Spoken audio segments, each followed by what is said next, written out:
Sir हाँ इनके husband ने और इनके घर वालों ने सर उनको मारा है सर उस दिन, हाँ हाँ हाँ जिस हाँ, दिन हुआ। कॉज ऑफ डेथ क्या है? पोस्टमार्टम दिखाइए। जो मृतिका है सर उनको पहले इलेक्ट्रिक शॉक देने की कोशिश किए गए थे, तो जब वो उस इलेक्ट्रिक शॉक से सर वो जब भागने की कोशिश की तो उनके हस्बैंड ने उसके सिर को धंस के दीवार पे ऐसे पटका। At the very same time से इन सब लोगों ने उसको घेर के मारा है सर। 304 बी कौन है? हस्बैंड? मतलब कॉज ऑफ डेथ क्या है? नहीं, I am for the father in law, mother in law and the brother in law of the deceased. कोई डाइंग डिक्लेरेशन है? नो हैं? No, the entire allegation leveled against the son of the applicant number 1 and 2, who is the Tijendra. Cause of death क्या तो बताया? Honourable sir हमें इनके bell के लिए सर ऑब्जेक्शन फाइल करना है सर। हमें ऑब्जेक्शन के लिए सर टाइम चाहिए। ऑब्जेक्शन के लिए आपको टाइम चाहिए? Yes sir. मैरिज कब की है? The marriage in the month of April 2024. 24। मतलब any dying declaration, suicide note, anything against them? बताइए। नो सर सर हाँ इनके हस्बैंड ने और इनके घर वालों ने सर उनको मारा है सर उस दिन, हाँ हाँ हाँ, जिस दिन हुआ। कॉज ऑफ डेथ क्या है? पोस्टमार्टम दिखाइए। सर चार्जशीट आ गई? पोस्टमार्टम रिपोर्ट में सर पोस्टमार्टम रिपोर्ट में सर ये दिखाया गया है कि जो डॉक्टर है उन्होंने बताया कि इनका मतलब हत्या कर सकते हैं करके। आप लोग साथ रहते थे? हाँ, सब साथ में रहते थे। My lord, kind enough to peruse the memorandum statement of the son of the applicant, that is Tijendra. उसने ये एडमिट किया कि I have committed the murder, और उसके बाद उसने जब उसको लटका दिया उसके बाद उन्होंने इनको इन्फॉर्म किया। It is not the case that the applicant from the beginning. कोई डाइंग डिक्लेरेशन, कोई एविडेंस? नहीं, पूरा मेमोरेंडम पे बेस्ड है केस। सर मेडिकल रिपोर्ट में सर शो हो रहा है कि उनकी हत्या हुई है, और सर जिस वक्त ये हो रहा था सर सारे प्रेजेंट थे उस टाइम पे। हत्या तो हुई है, 2024 की सर। शादी है। अब द प्रॉब्लम इज दैट कि इसका स्ट्रैंगुलेशन तो हुआ है, ये लोग साथ रहते हैं। Entire case is based upon the memorandum of the son of the applicant. My lord, may kind enough to peruse the memorandum. उसमें क्या बोला है? उसकी क्योंकि मेमोरेंडम का क्या वैल्यू क्या है? उसके मेमोरेंडम के अलावा तो फिर कोई एविडेंस नहीं है। उसने अगर मान लीजिए आज जाके क्या नाम है कन्फेस कर ले अपना crime, apart from the memorandum 304 की 302 there is a presumption sir 113 की। That is Then- I am the father in law, mother in law, general and Maybe omnibus application you leveled are the against father-in-law, you have to pay the consequence, मतलब जो भी है what your son has the done. charge sheet has already been filed. नहीं, maybe the child So don't for have a the- right for bail, so sir. for the You have to make out a case for bail. It is a dowry. presumption. 24 की शादी है, allegation क्या मांग रहे थे ये लोग? What were they asking for? What was the demand, Mr. Madam? Ma'am sorry sir at the very same time जब वो इंसिडेंट सर हैपन हो रहा था सर, ये सारे सर वहाँ पे प्रेजेंट थे। मतलब जो उनके हस्बैंड है साथ ही रहते टीजेंद्र वो भी हैं। प्रेजेंट थे, मिश्री राव साहू जो उनके ससुर थे वो भी प्रेजेंट थे। और जो घर सर है, हियर घर से में एक तो एविडेंस present आया था रहेंगे। सर, घर है तो जिसमें घर में सबसे तो पहले present सर इनके रहेंगे। ऊपर इलेक्ट्रिक शॉक देने की कोशिश की गई थी लड़की को। जो मृतिका है सर उनको पहले इलेक्ट्रिक शॉक देने की कोशिश किए गए थे, तो जब वो उस इलेक्ट्रिक शॉक से सर वो जब भागने की कोशिश की तो उनके हस्बैंड ने उसके सिर को धंस के दीवार पे ऐसे पटका। At the very same time से इन सब लोगों ने उसको घेर के मारा है सर। और सर इन्होंने अपने गांव के किसी लोगों को ये सारी बातें बताई है। जितना ये आप बता रही हैं उसका कोई आई Yes, sir. विटनेस इंसिडेंट है क्या? ये तो घर के अंदर का मर्डर है। आप जो सर बता देख रहे हैं ना सर कि हियर करंट से देने का, एविडेंस है सर। किसने बताया कि करंट दे रहे थे इसको? करंट की चोट आई है क्या डिसीज को? सर ये हियर सर करंट की चोट नहीं आई थी। इन्होंने स्विच वायर को सर ओपन कर दिया था, और सर देख सर हियर से एविडेंस एक्चुअली इन्होंने ही अपने किसी गांव वाले को ये सब बात बताई थी सर, कि हमने ऐसा किया फिर वो भागने की कोशिश की तो हम सब लोगों ने उनको घेर के मारा है सर। 30/1/2025 एप्लीकेंट नंबर 1 2025 से जेल में। Murder father in law, mother in law and the brother in law. Brother in law. हाँ, ब्रदर इन लॉ। प्रॉब्लम दूसरी चीज है कि सब प्रेजेंट है सर, उन सब लोगों ने सर घेर के मारा है सर बच्ची को। entire allegation leveled against the husband, because apart from the अगर प्रॉब्लम जानते हो क्या इसमें? थोड़ी सी इसमें इंजरीज है, उसको नहीं, सब वो strangulation- हस्बैंड ने मारा है, हस्बैंड ने इसको किया है, और the entire allegation levelled against the husband.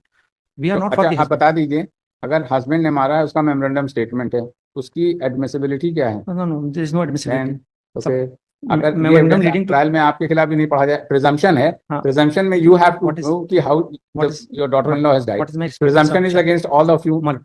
For dowry death. Madam. What's my speculative submission? Apart from the memorandum statement, there is no evidence. There is general and omnibus. It is not a case under section 302 IPC that It is a I presumption. should see the memorandum and grant you bail. But father, It is 304B, it is 113B. B, the presumption is against Presumption is there, then ये सबसे बड़ी दिक्कत हो रही है इसमें। अब उसके कह देने से थोड़ी ना हो जाएगा, और उसको स्ट्रैंगुलेशन है, मारा है उसको। That is what the entire allegation leveled against it. That is my respectful submission. So far, the applicant number 1 and 2 are concerned. They has been roped because they are the क्या father. उम्र है इन लोग की? मतलब क्या उम्र है?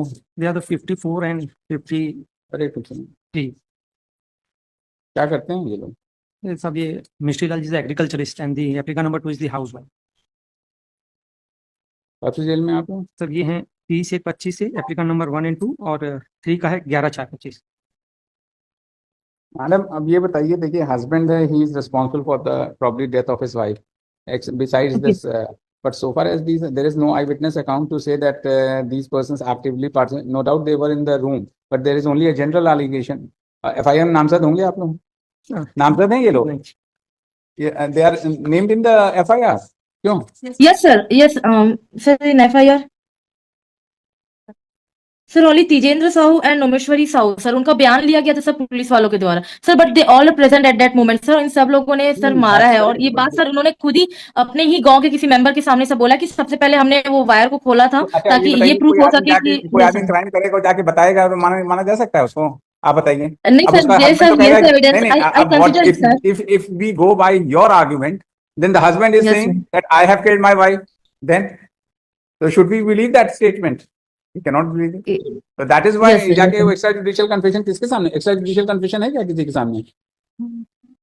किसके सामने? किसको बताया? आप बताइए किसको बताया? There was a hearsay evidence जो उन्होंने गांव के किसी मेंबर को बताया सर तो you know the how the yes sir yes sir I know sir ये हर सच बट सच it has been sir argued by इनका counsel बेल for- ग्रांट ना किया जाए सर दिस इज माय हैं? Humble request to you sir इनका When you bail come- grant when ना you are किया on जाए this side, then you should see to it that the bail should not be granted when you appear for the applicant side, right?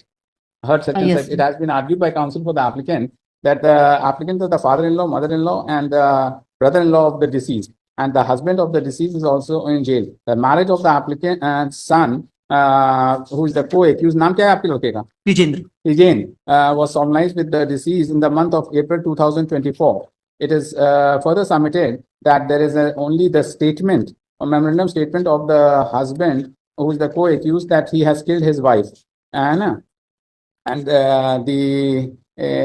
it is further submitted that the charge sheet has been submitted and the applicants only on the fact that they are the relatives, they are the parents and brother of the co-accused and the in-laws have been implicated in the present case. The learned counsel for that objector has vehemently opposed the prayer for bail and has submitted that the applicants who are the father-in-law, mother-in-law, and brother-in-law were present at the time of the incident, and there is an hearsay evidence that they have disclosed the fact about the that they had assaulted the deceased along with the co-accused, but there appears to be no such evidence available on record in the case diary also. Considering the facts and circumstances of the case, as there is no specific allegation against the applicant, no eyewitness account, no dying declaration, and only general allegation